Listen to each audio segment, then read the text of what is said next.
बिस्मिल्लाह मिनश्शैतानिर्रजीम बिस्मिल्लाहिर्रहमानिर्रहीम इय्याका नअबुदु व इय्याका नस्तईन। आज हम पहला जो वीडियो लेक्चर है मेरे स्टूडेंट्स के लिए वो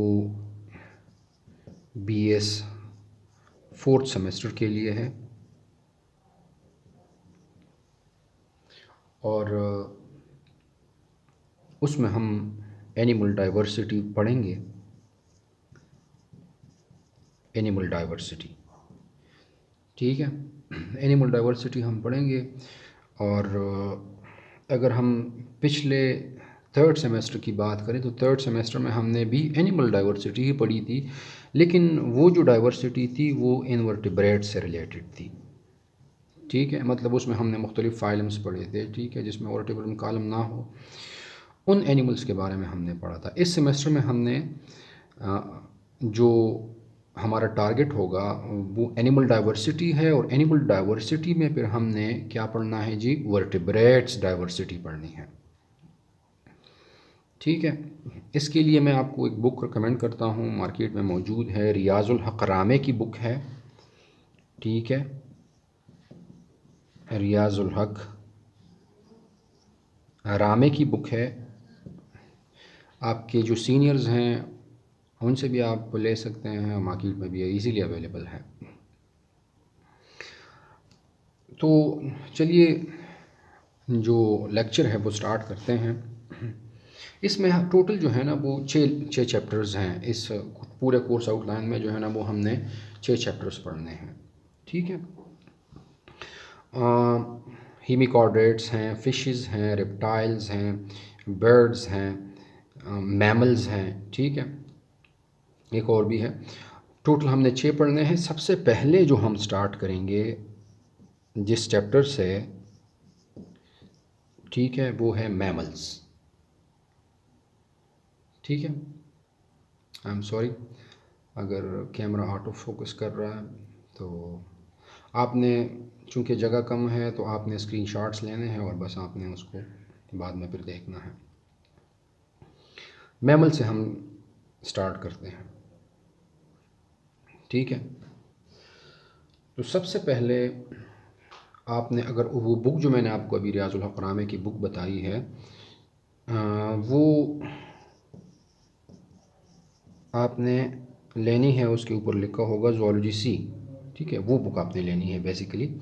तो ज़ूलॉजी सी जब आप लेंगे और उसमें आप मैमल चैप्टर देखेंगे, और मैमल चैप्टर में आपको सबसे पहले जो नज़र आएगा वो है डाइवर्सिटी ऑफ मैमल्स का टॉपिक है, वो हम स्टार्ट करते हैं। लेकिन सबसे पहले जो मैमल्स हैं उसकी बात अगर हम करें कि मैमल्स बेसिकली है क्या, मैमल्स को मैमल्स क्यों कहते हैं,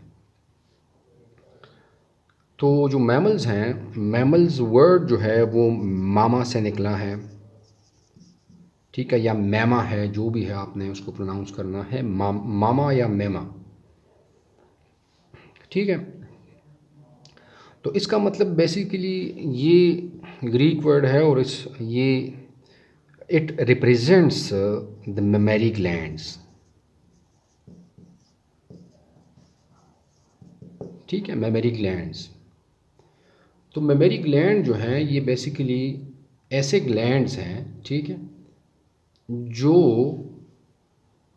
सिर्फ़ और सिर्फ मैमल्स में मौजूद हैं। तो इसलिए हम इसको क्या कहते हैं जी, हम इसको सॉरी अगेन हम इसको क्या कहते हैं जी, हम इसको मैमल्स कहते हैं, मेमरी ग्लैंड्स। हम मेमरी ग्लैंड्स का फंक्शन क्या है, मेमरी ग्लैंड्स का फंक्शन ये है कि ये मिल्क की सिक्रीशन करता है, ठीक है, मिल्क सिक्रीशन करता है।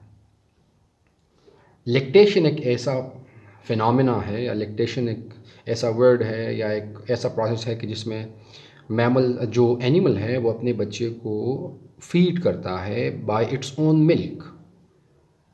अब जिस पार्ट से वो करता है, या यूँ कैन से कि जिस आर्गन से वो करता है, उस आर्गन में मेमरी ग्लैंड्स होंगे और वो मिल्क की सिक्रीशन करेगा। तो इसलिए हम इसको, इस एनिमल्स को हम क्या कहेंगे, मैमल्स कहेंगे, ठीक है। दूसरी जो सबसे इम्पॉर्टेंट और सबसे जो प्रोमिनेंट खुसूसियत है मैमल्स की, वो ये है कि इनके ऊपर जो है, इनकी स्किन के ऊपर जो है ना, वो हेयर्स मौजूद होंगे। ठीक है। एनी हाउ, हम इसकी करेक्टरिस्टिक्स पढ़ते हैं, डाइवर्सिटी पढ़ते हैं, उसमें आपको जो है ना जो जितने भी करेक्टरिस्टिक्स हैं वो हम पढ़ते हैं और आपको आहिस्ता आहिस्ता से जो है ना वो क्लियर हो जाएगा। ठीक है। अच्छा जी, इसकी अगर हम करेक्टरिस्टिक्स की बात करें, जितने भी मैमल्स हैं उनके करेक्टरिस्टिक्स क्या होंगे, आप एक मैमल को किस चीज़ से पहचान सकते हैं, तो आपको ये पॉइंट्स जब आप इनमें उनमें देखेंगे तो आपको पता चल जाएगा कि जी ये क्या है, ये एक मैमल है। ठीक है। सबसे पहले जो है वो क्या है, इनकी बॉडी के ऊपर क्या होते हैं, मैंने आपको जैसे कि पहले बताया बुक में है, फर्स्ट पॉइंट जो है हेयर, जिसके ऊपर क्या होते हैं जी, मौजूद होते हैं, हेयर्स मौजूद होते हैं। ठीक है। हेयर्स क्यों मौजूद होते हैं? मैमल्स हर जगह पे मौजूद हैं, ये आपको पता होना चाहिए। ये ज़मीन में हैं, ये खुश्की पे हैं, ये पानी में हैं, ये आर्कटिक रीजन में हैं जो बहुत ज़्यादा सर्द इलाका है। ठीक है। पोलर बेयर की अगर हम एग्ज़ाम्पल ले लें तो हेयर्स का काम ये है कि ये बेसिकली इंसुलेशन देता है। ठीक है। Insulation to keep your body warm. ठीक है। To prevent the heat loss. ठीक है। अब आप लोग तो सर्दी आपको लगती है, आप कंबल ओढ़ लेते हैं ना, तो मैमल्स या एनिमल जितने भी हैं तो वो तो कंबल नहीं ओढ़ सकते, तो वो बेसिकली क्या करते हैं, वो अपने हेयर्स की मदद से अपने आप को क्या करते हैं जी, इंसुलेट करते हैं। उसकी उसकी डिटेल हम बाद में पढ़ेंगे, लेकिन all you have to know is that mammals have hairs present which the major function is to keep their body warm। ठीक है। और बेसिकली आपको ये भी पता होना चाहिए कि जो मैमल्स हैं ये वार्म ब्लडेड हैं। ठीक है। कमेंट सेक्शन में आपने मुझे बताना है ये वार्म ब्लडेड एनिमल्स क्या हैं। ठीक है। मैंने आपको थर्ड सेमेस्टर में भी जो है ना वो बताया है। ठीक है। अच्छा, इसके अलावा अगर हम दूसरा जो पॉइंट है वो भी मैंने आपको क्लियर कर दिया है, फंक्शन जो करेक्टरिस्टिक्स हैं कि इनमें क्या मौजूद होते हैं जी, मेमरी ग्लैंड्स होते हैं। ठीक है। हम भी क्या हैं, हम भी मैमल्स हैं, जितने भी इंसान हैं ये आपको पता होना चाहिए कि ये मैमल्स हैं। ठीक है। वैसे हम जब डिफिनीशन करते हैं ना मैमल्स की, तो जो ऐसे जानवर जो बच्चे पैदा करते हैं और अपने बच्चों को दूध देते हैं वो मैमल्स हैं। तो हम बेसिकली क्या हैं, हम मैमल्स हैं, इंसान जितने भी हैं। ये पॉइंट क्लियर हो गया है पहले से। अब अगर हम बाद में आते हैं तो जो सबसे तीसरी प्रोमिनेंट करेक्टर जो है, प्रोमिनेंट करेक्टर वो क्या है जी, वो है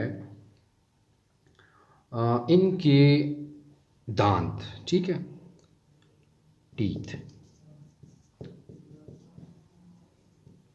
ठीक है। टीथ इनमें मौजूद होते हैं। टीथ ईटिंग पर्पस के लिए, क्रशिंग पर्पस के लिए, ठीक है, ये इस्तेमाल करता है। ठीक है। और जो टीथ है, एक वर्ड यूज़ होता है डेंटेशन का, डेंटेशन। ठीक है। इसको छोड़ दें। डेंटेशन, डेंटेशन क्या है, dentition basically the arrangement of teeth है। जॉ में, माउथ में जो टीथ की अरेंजमेंट है उसको हम कहते हैं जी क्या, डेंटेशन। ठीक है। डेंटल फार्मूला भी एक आपने शायद नाम सुना हो, डेंटल फार्मूला। ठीक है। हर एक जानवर के माउथ में एक स्पेशल अरेंजमेंट होती है टीथ में। हमारे माउथ में टोटल जो है ना वो कितने टीथ्स हैं जी, 32 है। ठीक है। 2 1 2 3, ये हमारा जो है ना, ये हमारा डेंटल फार्मूला है या डेंटेशन फार्मूला है, आप जो भी आप कह सकते हैं। ठीक है। इंसिजर्स हैं, 2 इंसिजर्स हैं, एक केनाइन है। ठीक है। 2 मोलर्स हैं, प्री मोलर्स हैं, और फिर उसके बाद 3 जो है ना वो मोलर्स हैं। ठीक है।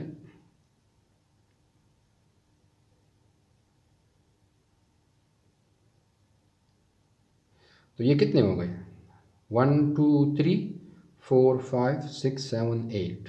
ठीक है। 8 एक राइट साइड अपर जा, 8 लेफ्ट साइड ऑफ अपर जा, 8 लोअर जा लेफ्ट साइड, एक लोअर जा राइट साइड, ठीक है। तो 8 + 8 + 8 + 8 कितने हो गए जी? 32। एनी हाउ मैं आपको जस्ट ये बता रहा हूँ कि इनमें टीथ मौजूद होते हैं, इनमें डेंटेशन होती है, एक स्पेशल अरेंजमेंट होती है टीथ्स की, ठीक है। और जो टीथ्स होंगे वो हेट्रोडॉन्ट होंगे, हेट्रोडॉन्ट, हेट्रोडॉन्ट, ठीक है, हेट्रोडॉन्ट। तो हेट्रोडॉन्ट से, डॉन्ट बेसिकली टीथ के लिए, हेट्रो मीन डिफरेंट, ठीक है। अगर हम अपने इंसेजर देखें तो इसका स्ट्रक्चर डिफरेंट है, अगर हम कैनाइन देखें इसका स्ट्रक्चर डिफरेंट है, अगर हम प्री मोलर्स देखें, अगर हम मोलर्स देखें तो एक दूसरे से डिफरेंट है, इसलिए हम इसको क्या कहते हैं जी? हेट्रोडॉन्ट। कुछ एनिमल्स ऐसे हैं जिनके अपर लोअर जा में जो टीथ्स होते हैं वो सेम होते हैं, ठीक है, एक जैसे स्ट्रक्चर्स होते हैं, तो उनको हम होमोडॉन्ट कहते हैं। यहाँ पर वर्ड यूज़ हुआ है हेट्रोडॉन्ट का, इसका मतलब यह है कि इनके शेप में डिफरेंस है, ठीक है, इनके टीथ्स में इनके एक दूसरे से क्या है जी? डिफरेंट है। तो टीथ प्रेजेंट हैं, डेंटेशन है, डेंटेशन इनमें मौजूद है, हेट्रोडॉन्ट है, ठीक है। मैंने आपको जस्ट डेंटल फार्मूला भी बता दिया कि ये बेसिकली क्या है, ये डेंटल फार्मूला है। इसका स्क्रीनशॉट ले लें, अगले टॉपिक की तरफ मूव करते हैं, बल्कि अगले पॉइंट की तरफ सॉरी टू से मूव करते हैं, ठीक है जी। नाउ पॉइंट नंबर 3 जो है, 3 है या 4 आई डोंट नो,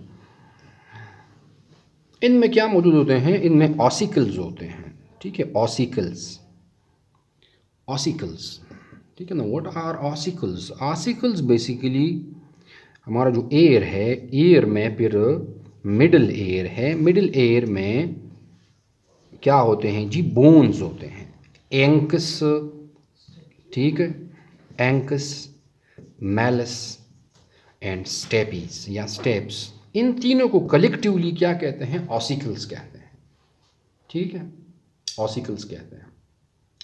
तो जितने भी मैमल्स हैं उनके एयर में जो मिडल एयर है, स्पेसिफिकली मिडल एयर जो है, उनमें क्या मौजूद होते हैं जी? उनमें ऑसिकल्स मौजूद होते हैं, ठीक है। तो मैमल्स ये प्रोमिनेंट कैरेक्टर है, ठीक है। अब अगर हम उसके बाद आते हैं पॉइंट नंबर 5 की तरफ, ठीक है, तो यहाँ पर क्या मौजूद है जी? यहाँ पर एक और पॉइंट है, उसको हम कहते हैं जी कि इनमें क्या मौजूद होता है जी? डायफ्राम होता है, डायफ्राम, डायफ्राम। डायफ्राम क्या है? डायफ्राम एक मस्कुलर प्लेट है,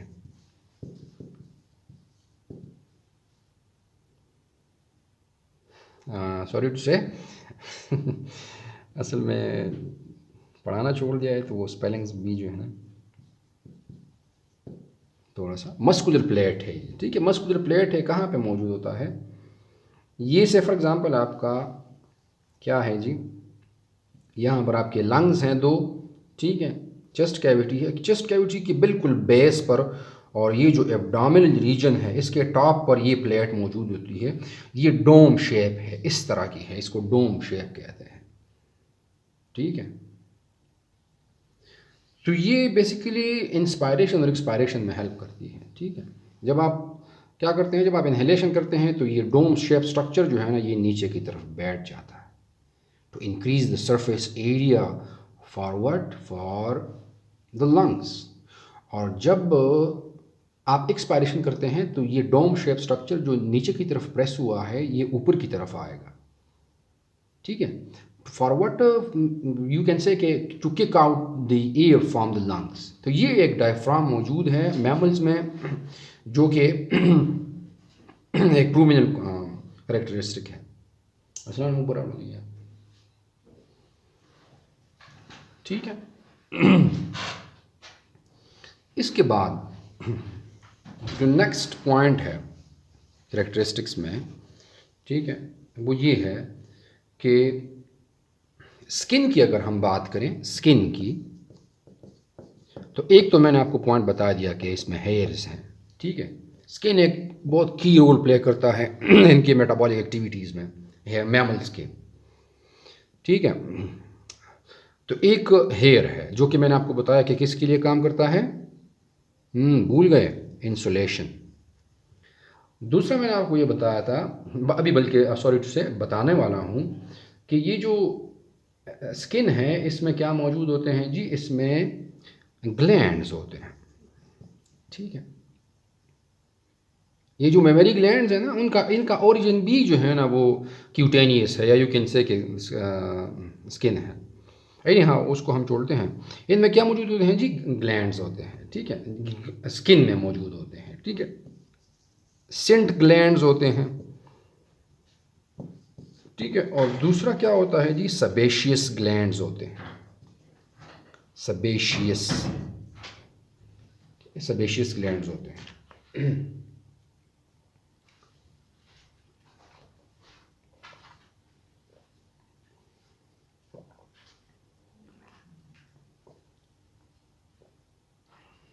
सबेशियस ग्लैंड्स होते हैं। तो सबेशियस ग्लैंड्स का काम ये है कि ये क्या करता है, अगर आप सबेशियस ग्लैंड्स को देखना चाहते हैं, if you want to feel, तो you can simply put your finger in your ear, वहाँ पर एक वैक्सी लाइक यू नो हाथ के उंगली के साथ आपके चिपकेगा, ठीक है। तो ये बेसिकली ईयर में जो वैक्सी सिक्रीशन है वो किस चीज़ की वजह से है जी, सबेशियस ग्लैंड। तो मैंने आपको एक प्रैक्टिकल एग्जांपल दी। बाकी एनिमल्स में उनकी स्किन के ऊपर जो है ना वो वैक्सी सिक्रीशंस होती हैं। ये वैक्सी सिक्रीशन कौन करता है, ये सबेशियस। सेंट ग्लैंड्स भी कुछ मुख्तलिफ़ किस्म के केमिकल्स का मजमूआ है, ठीक है। तो ये बेसिकली एक मेटाबॉलिक रेगुलेशन है, ठीक है। इनकी बॉडी की मेटाबॉलिक रेगुलेशन में ये दोनों एक मेमोरी ग्लैंड हो गए। मेमोरी ग्लैंड को तो हम एक्सक्लूड करते हैं, लेकिन ये सेंट ग्लैंड और सेबेशियस ग्लैंड जो है ना, ये इनकी मेटाबॉलिक रेगुलेशन में हेल्प करते हैं। प्लस ये हेयर्स भी हैं, तो ये भी एक मेटाबॉलिक रेगुलेशन में हेल्प करते हैं। एनी हाउ, नेक्स्ट जो करेक्टरिस्टिक है वो ये है कि इनका जो हार्ट है वो 4 चैम्बर्ड है। हार्ट की अगर हम बात करें,